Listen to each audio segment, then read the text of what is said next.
Una protesta mista di indignazione partita sulla più popolata e popolare piazza virtuale del momento, quella di Facebook. Ad aprire le danze l'operatore Mario Pardo, che aveva definito scandalosa la concessione dell'aula Luca Crescente del Polo Universitario di Agrigento per presentare venerdì prossimo il libro di Bruno Contrada intitolato La mia prigione.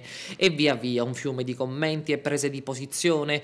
Contrada, come si sa, è un ex funzionario della polizia che ha scontato una pena definitiva a 10 anni di reclusione in carcere per concorso esterno in associazione mafiosa, e il fatto che il suo libro venga presentato al Polo Universitario nell'aula intitolata Luca Crescente, magistrato morto giovanissimo a 38 anni appena, di infarto mentre si trovava in vacanza in Trentino, crea malumori. Per anni ha lavorato sulla mafia di Agrigento, ha rappresentato l'accusa al processo Acragas e la sua ultima inchiesta è stata quella relativa alla prigionia nell'Agrigentino del piccolo Giuseppe Di Matteo.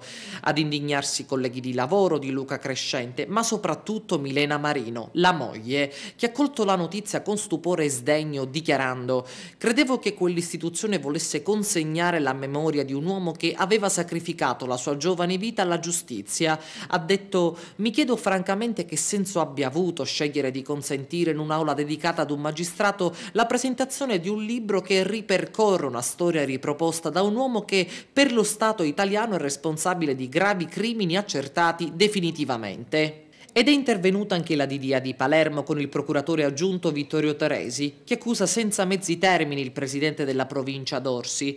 La distanza siderale tra Luca Crescente e Bruno Contrada, condannato definitivamente per mafia, ha dichiarato Teresi, rende la vicenda scandalosa e sottolinea la personalità del presidente Dorsi e la sua indifferenza ai valori di legalità di cui Crescente è stato un fiero portabandiera. Sullo sfondo anche una polemica a distanza tra il sindaco di Agrigento Marco Zambuto, che ha detto che la presentazione avverrà in altra sede, e il presidente della provincia Eugenio Dorsi, che oggi ribadisce di non aver mai autorizzato la concessione dell'aula e si dice molto dispiaciuto di essere stato ingiustamente accusato di una cosa che non ha mai fatto.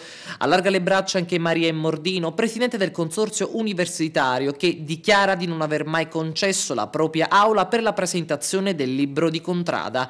È una notizia, dichiara, totalmente infondata. Ma la domanda sorge a questo punto spontanea: chi ha autorizzato l'evento?